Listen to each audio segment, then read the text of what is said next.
got a lot to get to. It is the playoffs. It's very difficult. Here's how I see things going. We'll talk props. We'll talk matchup, my wide receiver rankings for this week, running back rankings for this week with prop thoughts, tight end rankings for this week with prop thoughts. I've got a best prop at tight end and a best prop at running back. And I also have a best bet that is a spread pick. That's right. Welcome to a very special edition of Prop Points here on VSiN. I'm John Hansen of fantasypoints.com. This is an NFL playoff preview special of the program. So let's get right to it and let's go to my AFC playoff bracket. Here's how I see things going. It is the playoffs. It's very difficult. It is an odd-shaped football, but we've got to take a stand. So let's look at Denver at Buffalo. I've got the Bills moving on. Chargers, Texans.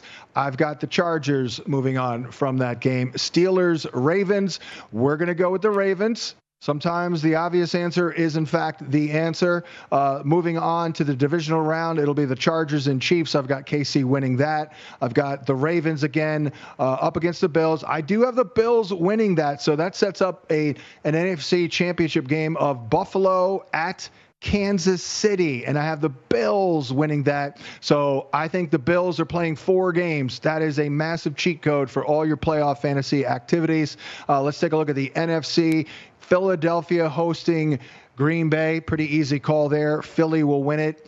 The DC Commanders down in Tampa. Rematch of Week 1. Jaden Daniels' pro debut. I'm going to go with the Bucs here, leaning on the experience over the inexperience of the DC squad. Minnesota, that is my team. They're up against the Rams. It is a rematch. The Rams beat their butts on Thursday Night Football way back in, I think that was early October, but I am going to take the Vikings to win that game because Matt Stafford has not ended the season on a very high note. That means that the Vikings do, in fact, per my bracket, go back to Detroit to take on the Lions, and Sam Darnold will lose to the Lions for the 3rd time this year, thus finally clearing up any doubt about J.J. McCarthy and how he is the future of the Minnesota Vikings. I'm actually kind of rooting for it, quite frankly, because as a Viking fan, because I want J.J. McCarthy to be the guy next year. Tampa at Philadelphia. We're going to go with the Eagles in that one. You know, that was a matchup last year in Tampa. Eagles don't travel all that well, but in Philly, that's a tough spot. So that sets up Philly at Detroit. I've got the Lions winning that one, which does, in fact, per my bracket and my board set up, Bills, Lions. So those are the 2 teams that I am homing in on for all playoff drafts. Those are my 2 most appealing squads here. It probably won't happen. It's very difficult to get everything right, but I'm usually just 1 or 2 off. So there's that, and that's how I form my season-long rankings, which we'll show you on a graphic as we move along here in terms of overall for the entirety of the playoffs. If you're doing any type of fantasy drafting for the entirety of the playoffs, we do have my rankings of the top 30. It's always difficult. Like, oh, I got the 5th pick. I don't know who to take. Well, we don't know who will be available. Does it go quarterback heavy and all that? So I do the best I can to go through it all. But let's move over now to looking at the quarterbacks here for this week. And we'll talk props. We'll talk matchup. I'm going to go Josh Allen here, even though it is a difficult matchup here with the Broncos playing a lot of man coverage, and that's not great for Josh Allen. However, certainly Denver's defense, they're not a shutdown D by any stretch. I think that Allen's going to run. We've seen this. We were talking about this with Stephen O'Rourke on Tuesday's program. Up against man, that means he's a better bet to take off and run for obvious reasons. Their receivers aren't great against man, especially Khalil Shakir. So I think he's going to run a lot. 41.5 rushing prop. I'm still thinking about it, but that's what it is. And it's a pretty high number, 41.5. I'm going to move over. I got Jalen Hurts second. He's still in the protocol. That doesn't mean he's not going to play. But next up, I've got Lamar. The Steelers allow the second most passing yards per game to quarterbacks. They've allowed multiple touchdown passes in 5 of their last 6. Jackson totaled 414/4. He also ran 13 times 68. 216.5 is not a bad number. That's what his yardage prop is, but we don't know about Zay Flowers, so I might leave that alone, but that is a pretty low number, probably represented by the Flowers uncertainty. Jaden Daniels next up on my list. The Bucks give up the 3rd most passing yards per game and the 8th most passing touchdowns per game. His prop, 234.5. He only threw for 184 in his pro debut, but he also ran 16 times. So I don't think we're getting that again. So that's not a bad number for Jaden Daniels, 234.5. They are home underdogs. You like, or not home underdogs, they're road underdogs. You even like that even more. So that's one thing I look at too in the playoffs, like spreads. Are we anticipating game script? Are we playing from behind? Good if we're looking for yardage props in terms of passing and receiving. Bo Nix, I've got next. It's a little higher than you may expect, but he has thrown for multiple touchdowns in 7 of his last 8. He has run for 126 yards in his last 4. Buffalo is all of a sudden, they've kind of fallen off a little bit covering the pass. They give up the 10th most passing yards per game at 241, and his prop, Bo Nix, at 222. So once again, they are road underdogs. They'll likely be playing from behind, so I think we can look at Bo Nix at 222.5 and feel pretty good about it. Sammy Darnold, next up here in my rankings, 6th for the week. Good matchup. Rams give up the 9th most passing yards per game, 241, 5th most passing touchdowns, but his prop is pretty high, 268.5. He did throw for 240 in that first matchup on only 25 attempts. So I think it's a good matchup for Sammy Darnold, but I probably wouldn't trust him after last week, basically. The Rams, they've been eyeballing Sam Darnold now for a number of days, I'm sure, and going to probably mimic a little bit of what the Lions did, bring the house, and they do have a good pass rush. 268.5. Baker Mayfield, DC, and here's the problem with Baker Mayfield, by the way. We've got the Mike Evans issue here. That is probably why Baker's prop is only 238.5. Washington gives up the 3rd fewest passing yards per game, by the way, as well. Their weakness, and we'll get into it when we talk running backs, has been stopping the run, basically. So that would explain Baker Mayfield's low prop here at 238.5, the Mike Evans phenomenon. That also cannot be discounted. We are going to also mention my favorite prop for all these dudes here. Before we do, let's continue going through this list here. I just wanted to make sure I had to check to see what it was. Justin Herbert is next on my list. Matchup for Justin Herbert. The Texans, though, do give up the 6th fewest passing yards per game and the 3rd most passing touchdowns per game to the position. But as we outlined yesterday, they run zone coverage at 72.5% of the dropbacks. Herbert does well against zone. He averages 8.24 YPA. So I do like this. 11th highest ADOT, by the way, against zone. That's good. 231.5.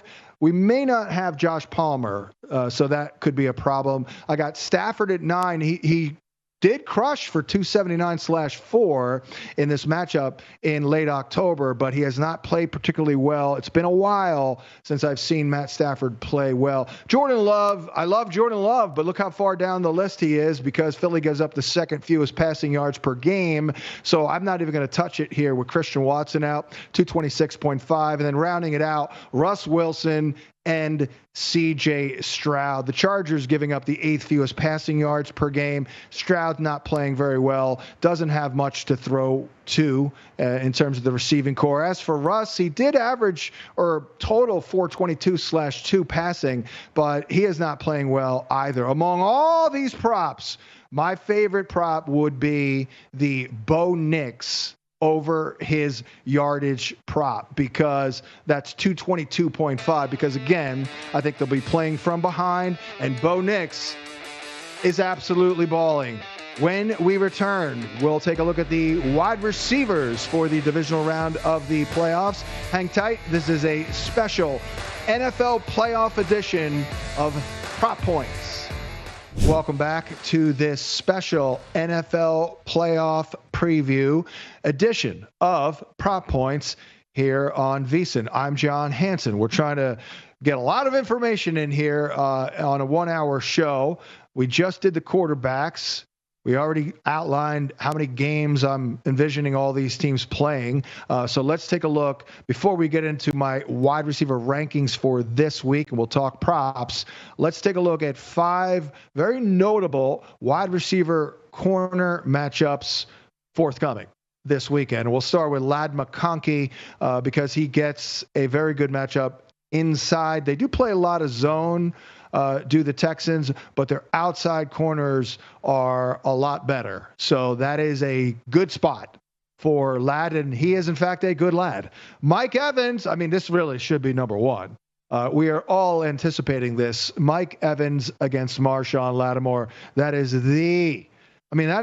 the wide receiver corner matchup of the year so far. And I must give the edge slightly to Mr. Lattimore because he's won more often than not. I remember distinctly going on DirecTV about 3 years ago when I was on the Fantasy Zone channel, and I said Mike Evans because he went off the week before. I'm like, nope, he ain't doing nothing. And people thought I was crazy. Goose egg. He had a goose egg. So that is a tough spot for Big Mike, which means we may pivot over to somebody else. Pivot. Nico Collins up against Christian Fulton. Christian Fulton, a draft day bust up until this year, but he has gotten better for the LA Chargers. So that is kind of a critical matchup, although certainly going to give the edge to Nico there. Rashad Bateman, I don't think we can expect Zay Flowers. So I do think even on alignment numbers, based on alignment numbers, Rashad Bateman will see a lot of Joey Porter. And then even worse, another matchup that is scary, and even scarier when Amari Cooper hasn't really been with the team early in the week. So make sure he's even active if you're doing anything with him. But Amari Cooper against Pat Surtain. And those are 5.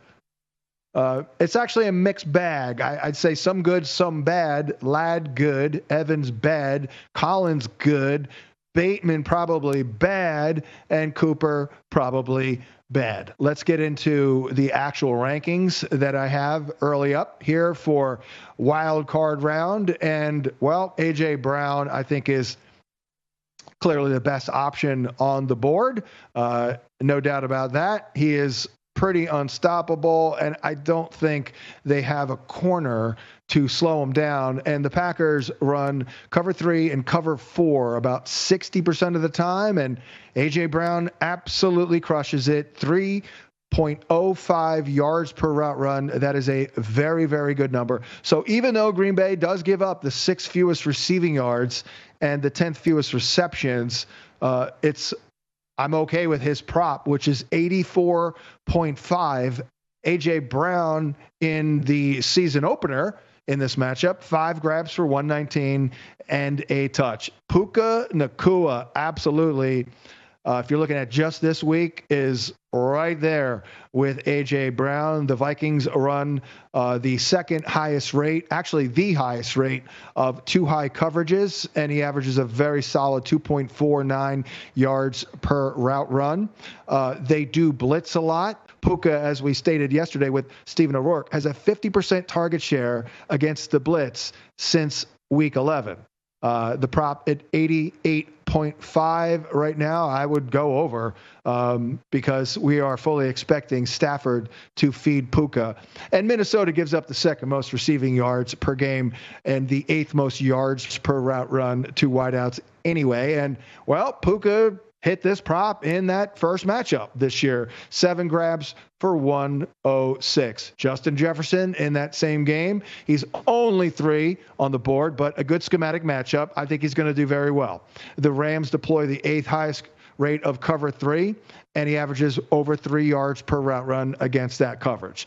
If you cut that down a third, it's still a good number. If he averaged 2 yards per route run, that would be good, just to put it into perspective.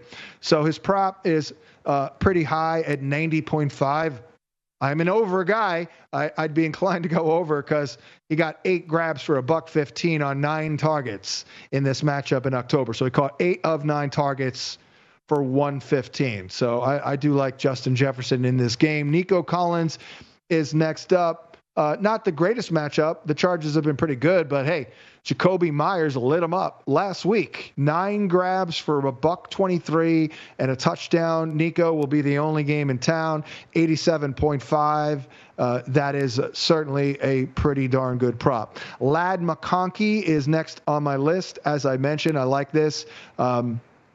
Houston runs zone coverage, which isn't great for Ladd, but the individual matchup in the slot is ideal because their outside corners are good, and Justin Herbert really does well against zone. And look, Ladd McConkey's senior, his rookie year is over, right? He's no longer a rookie, so I'm sure he'll figure out those zone coverages and the like, and he's awesome. We love Ladd McConkey. I got Devontae Smith, a.k.a. Skinny Batman, there at 6 with a beatable matchup, but he's only the 2. George Pickens is somewhat intriguing here at 7.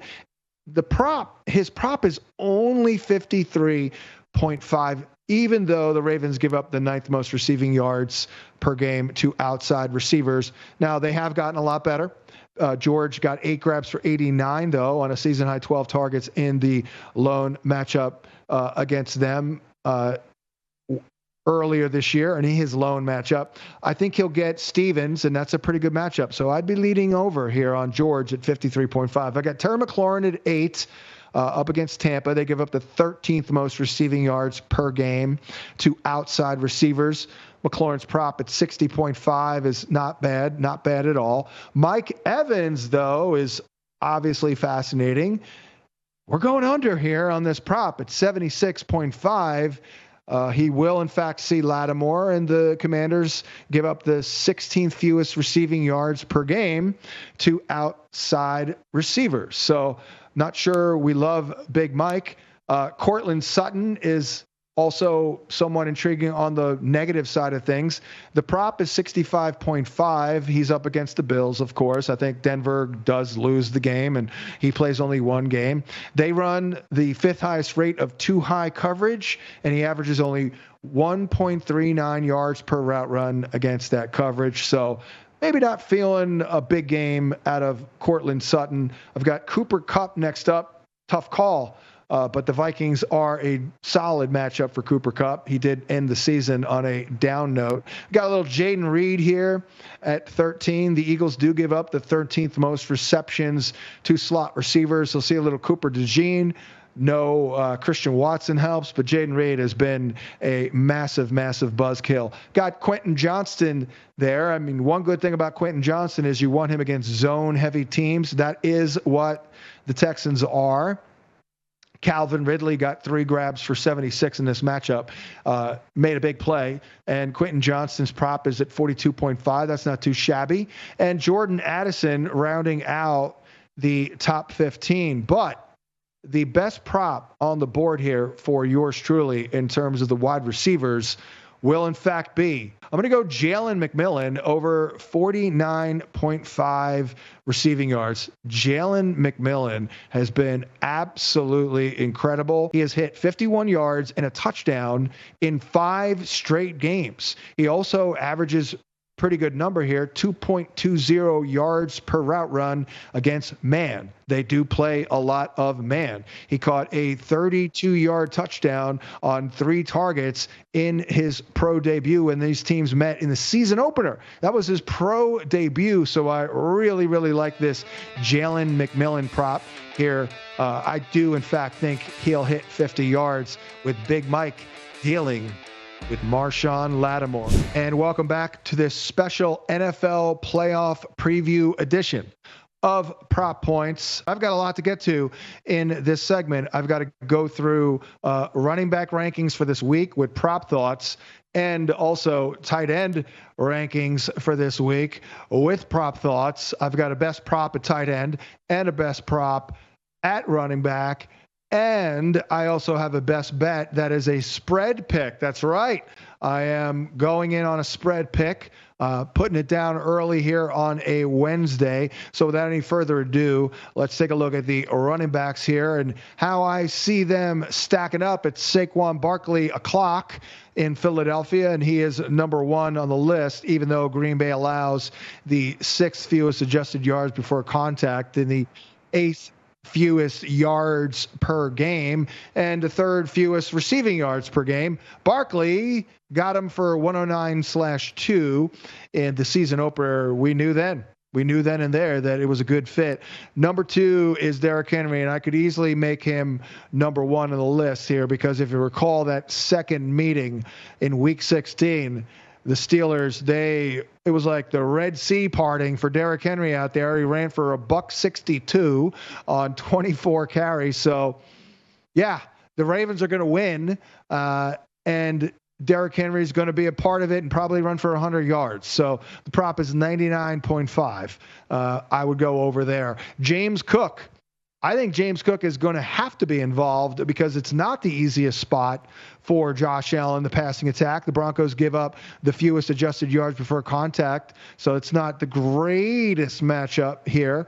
But Chase Brown got him for 67 last week, and the prop is pretty realistic here at 57.5. Next up, I've got Kyren Williams.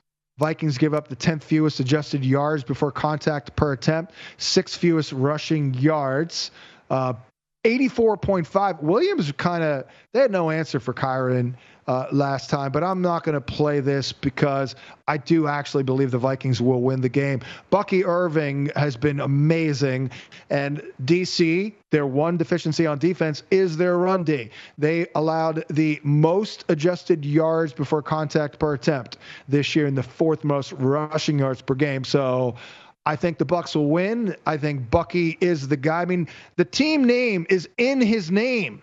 What else do we want here? Bucky on the Bucs for over 88.5. I think that's a pretty good play. Josh Jacobs is next. We're not touching any prop there. Eagles giving up the third fewest adjusted yards before contact. Joey Mixon next up. Not touching that either. His number at 70.5 is too high.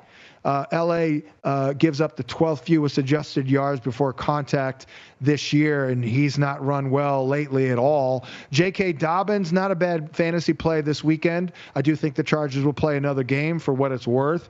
Though the Texans have been pretty good against the run all year, even though they've kind of settled into being middling, allowing the 16th most adjusted yards before contact. Najee Harris next up. He got 27 carries for 105 yards in 2 games. So that's not a lot. I'm not feeling warm and fuzzy about Najee. Then we've got Rashad White, Jalen Warren, Brian Robinson, Austin Eckler, Javonte Williams, and Jaleel McLaughlin rounding out this group here. Now, the best prop on the board, when I looked at all these running props, I will, in fact, go with James Cook. Over 57.5. Hopefully my guy Ray Davis doesn't get a lot of carries, but I think they're going to lean on the run. That's Joe Brady's background generally, and that's what Joe Brady did when he took over for Ken Dorsey in Buffalo last year. He leaned on the run. So I like James Cook over 57.5. Let's move on to the tight ends. Number one is Mark Andrews, who posted a combined 6 for 59 with a touch in 2 games. You do have Isaiah Likely involved here as well, but the Steelers run the highest rate of single high, and Andrews does well against it at 2.14 yards per route run. I don't have a prop on Andrews, but I'd lean on the over on that one. Hawkinson, I like Hawkinson this week. Noah Fanta Claus finally came last week. He was a week late for my taste because he was my last Thursday night special, but he did have a big game against the Rams last week. They run cover 3 And he's pretty good against a not great 1.70, but LA gives up the fourth most receiving yards and the second most receptions per game to tight ends. I got Dallas Goedert at 3 up against Green Bay. Dalton Kincaid at 4. Not great in terms of the coverage shell. They play a lot of man, and he's only at 1.67 yards per route run against man. Next up, it's Patty Freiermuth. We won that yardage and touchdown prop on Freiermuth. But while the Ravens have been suspect against tight ends, they've gotten a lot better. Patty managed only 5 catches for 36 on 5 targets in 2 games against Baltimore. So we're not going to be feeling warm and fuzzy about Freiermuth in this one. And then we also have Zach Ertz. I mean, I like Zach Ertz to do fine in this game, but his prop, I believe, is 41.5, which I'm going to look it up right now. It's a little high for my taste there, but he has been balling out with Jaden Reed. No Noah Brown as well. That certainly helps.